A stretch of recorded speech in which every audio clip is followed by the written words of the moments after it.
Évangile de Jean, chapitre 10, les versets 1 à 21. En vérité, je vous le dis. Donc, quand Jésus dit ça, c'est parce qu'il insiste. Celui qui n'entre pas dans l'enclos des brebis par la porte, mais s'y introduit par un autre endroit, est un voleur et un brigand. Donc, les bergeries au temps d'Israël, c'était simplement des pierres mis l'une sur l'autre, puis ça, ils faisaient un cercle ou un carré avec ça, puis ils mettaient une porte en bois sur l'entrée, puis c'était ça. C'était un enclos comme ça de pierres montées à une certaine hauteur pour pas que les brebis s'échappent, mais aussi pour pas que, normalement, les gens ne devaient pas passer par-dessus. Puis c'est ça qu'il dit.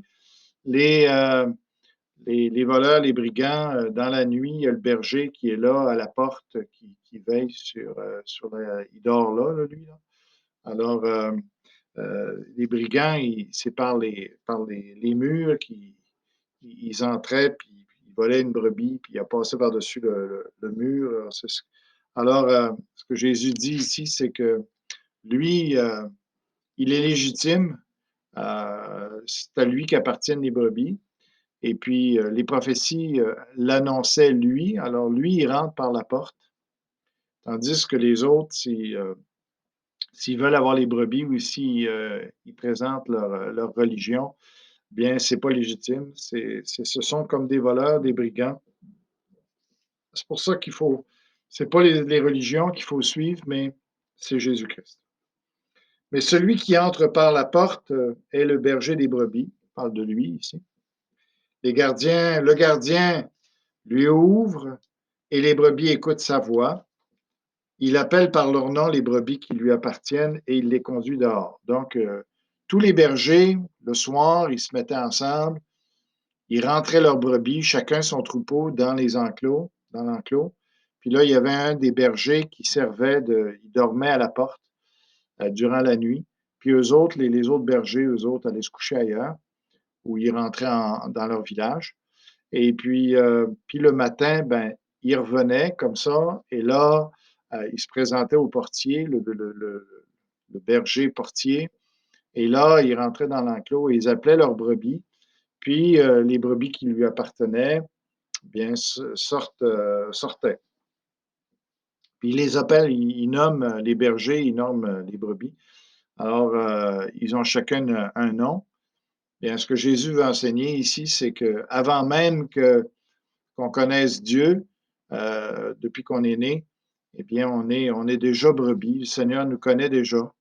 Et puis, lorsqu'à un moment donné, on entend parler de l'Évangile, eh bien, les brebis qui lui appartiennent, eh bien, quand à un moment donné, on entend la présentation du salut, eh bien, ceux qui appartiennent déjà à Jésus-Christ, parce que Dieu les prédispose à ça, ben, quand ils entendent euh, Jésus, qu'ils entendent parler de Jésus, bien, eux autres, ils répondent à ça, puis les autres, ils répondent pas, mais ceux qui appartiennent à Dieu, eh bien, vont répondre à ça. Alors, lorsqu'il les a fait toutes sortir, il marche devant elles et les brebis le suivent. Donc, ça, c'est la vie chrétienne. Le Seigneur est en avant de nous, puis on le suit, parce qu'elles connaissent sa voix. Elles ne suivront pas un étranger, mais elles fuiront au contraire loin de lui, parce qu'elles ne connaissent pas la voie des étrangers. Dieu a fait en sorte de protéger ceux qui lui appartiennent, de façon à ce qu'ils ne se laissent pas égarer par d'autres religions ou par d'autres croyances. Mais ceux qui appartiennent vraiment à Dieu de toute éternité, eh bien, il va s'arranger à ce que c'est quand ils vont entendre l'Évangile que là, ils vont dire, oups, c'est ça la vérité, puis ils vont adhérer à ça, ils vont venir à Jésus-Christ et ils n'écouteront pas rien d'autre. Ils ne reconnaissent que la voix de Jésus. Alors Jésus leur dit cette parabole, mais ils ne comprirent pas de quoi il leur parlait. On peut comprendre que ça pouvait être un peu difficile pour eux de saisir tout ça. Jésus leur dit encore, en vérité, je vous le dis, je suis la porte des brebis. Alors là, ici, Jésus change un peu son image. Au lieu d'être simplement le berger, il est la porte des brebis. Et tous ceux qui sont venus avant moi sont des voleurs et des brigands, mais les brebis ne les ont pas écoutés. Donc, toutes les autres religions, Jésus dit, c'est du brigandage, c'est du vol. C'est des gens qui essayent de s'accaparer des disciples, mais ce n'est pas la vérité. Il y a seulement Jésus qui est la vérité et c'est lui qu'on doit suivre. Mais les brebis, c'est ça qu'elles vont faire, elles vont le suivre lui. Puis ceux qui ne sont pas ces brebis, malheureusement, vont écouter n'importe quoi d'autre, puis ils vont s'en aller dans toutes sortes de religions. Alors, c'est moi qui suis la porte. Si quelqu'un entre par moi, il sera sauvé. Donc, il est comme un peu la porte de l'éternité, du salut. Si on entre par lui, si on l'accepte lui, on va entrer dans le salut. Si on le refuse, si on ne passe pas par lui, bien, on ne connaîtra pas, on n'entrera pas dans le salut, ni dans la vie éternelle. Il entrera, il sortira, il trouvera de quoi se nourrir.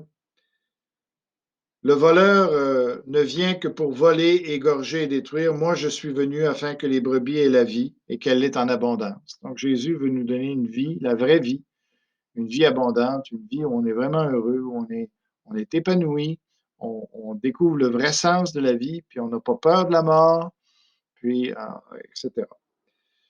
Jésus dit ensuite, je suis le bon berger. Là, il change d'image encore, il n'est plus seulement la porte, mais là, il est aussi le bon berger. Je suis le bon berger donne sa vie pour ses brebis. Il a donné sa vie sur la croix. Le simple salarié, lui, quant à lui, n'est pas le berger et les brebis ne lui appartiennent pas. Lorsqu'il voit venir le loup, il abandonne les brebis et prend la fuite. Alors le loup s'en empare et les disperse. Alors les bergers, des fois, ils engageaient des gens, ils les payaient pour les remplacer, mais il n'y avait pas d'attachement émotionnel ou affectif envers les brebis. C'était pas vraiment leurs brebis. Ils s'étaient juste payés pour garder les brebis. Alors, quand ils voyaient la menace du loup, ils s'en allaient. Puis on comprend ça. Mais là, c'est l'idée qu'il y a des gens qui peuvent présenter la religion ou s'occuper de la religion et puis ils font des adeptes, mais c'est pas Jésus, ça. Alors, quand vient le temps des difficultés, c'est ces gens-là qui sont juste là, payés pour faire un travail spirituel, pour être en charge de l'Église. C'est pas eux qui vont nécessairement s'occuper des brebis, c'est parce que c'est pas leurs brebis. C'est impossible de remplacer Jésus. Il y a juste Jésus qui sera tout le temps avec nous, qui est prêt à donner sa vie pour nous et qui nous suit tout le temps. Et puis même si le diable veut nuire aux brebis, les détruire, ou les croyants, c'est ça les brebis, c'est les croyants, eh bien, Jésus-Christ, lui, n'abandonne jamais. Il va toujours faire tout ce qu'il peut pour sauver sa brebis, pour aller devant le loup, faire fuir le loup. Et voilà. Mais c'est unique. Jésus est le seul qui va faire cela. Alors, il dit, le simple salarié s'enfuit car il travaille pour de l'argent, ne se soucie pas des brebis. Fait que tu as beau être le meilleur pasteur qui soit ou si tu ne peux pas avoir l'intérêt des brebis comme Jésus l'a. C'est impossible. Alors, il dit, moi, je suis le bon berger, je connais mes brebis, elles me connaissent, tout comme le Père me connaît, comme je connais le Père, je donne ma vie pour mes brebis. J'ai encore d'autres brebis qui ne sont pas de cet enclos. Là, Jésus dit, bon, ici, là, je m'occupe pour l'instant, je m'occupe des croyants juifs, mais il va y avoir des croyants de toutes les autres nations. Alors, ça aussi, ce sont de mes brebis.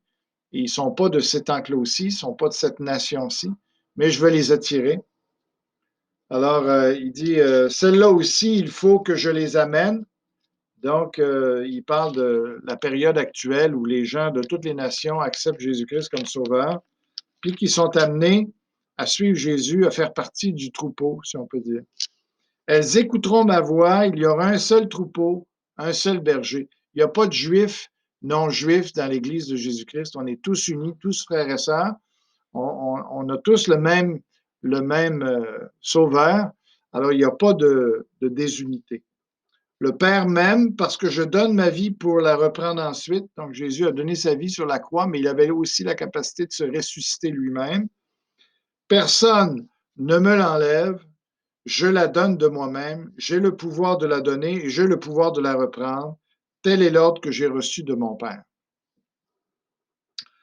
Ces paroles provoquèrent de nouveau une division parmi les Juifs. Beaucoup d'entre eux disaient, il a un démon, c'est un fou.